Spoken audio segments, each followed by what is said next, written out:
شروع اللہ کا نام لے کر جو بڑا مہربان نہایت رحم والا ہے۔ الف لام میم صاد۔ اے نبی، یہ کتاب جو تم پر نازل ہوئی ہے اس سے تمہیں تنگ دل نہیں ہونا چاہیے۔ یہ نازل اس لیے ہوئی ہے کہ تم اس کے ذریعے سے لوگوں کو ڈر سناؤ، اور یہ ایمان والوں کے لیے نصیحت ہے۔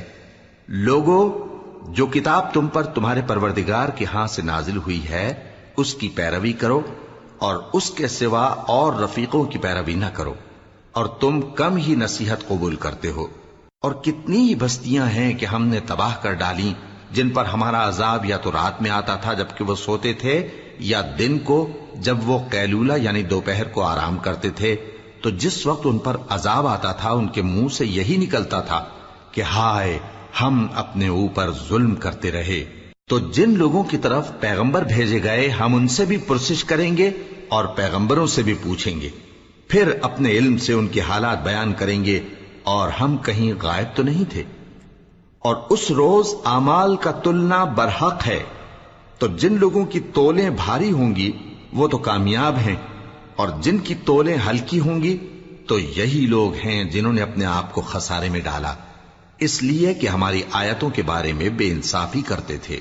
اور ہم ہی نے زمین میں تمہارا ٹھکانہ بنایا اور اس میں تمہارے لیے اسباب معیشت پیدا کیے، مگر تم کم ہی شکر کرتے ہو۔ اور ہم ہی نے تم کو ابتدا میں مٹی سے پیدا کیا، پھر تمہاری شکل و صورت بنائی، پھر فرشتوں کو حکم دیا کہ آدم کے آگے سجدہ کرو، تو سب نے سجدہ کیا لیکن ابلیس کہ وہ سجدہ کرنے والوں میں شامل نہ ہوا۔ اللہ نے فرمایا، جب میں نے تجھ کو بھی حکم دیا تھا تو کس چیز نے تجھے سجدہ کرنے سے باز رکھا؟ اس نے کہا کہ میں اس سے افضل ہوں، مجھے تو نے آگ سے پیدا کیا ہے اور اسے مٹی سے بنایا ہے۔ فرمایا، تو بہشت سے اتر جا، تجھے شایع نہیں کہ یہاں تکبر کرے، پس نکل جا کہ تو ذلیل لوگوں میں سے ہے۔ اس نے کہا کہ مجھے اس دن تک مہلت عطا فرما جس دن لوگ قبروں سے اٹھائے جائیں گے۔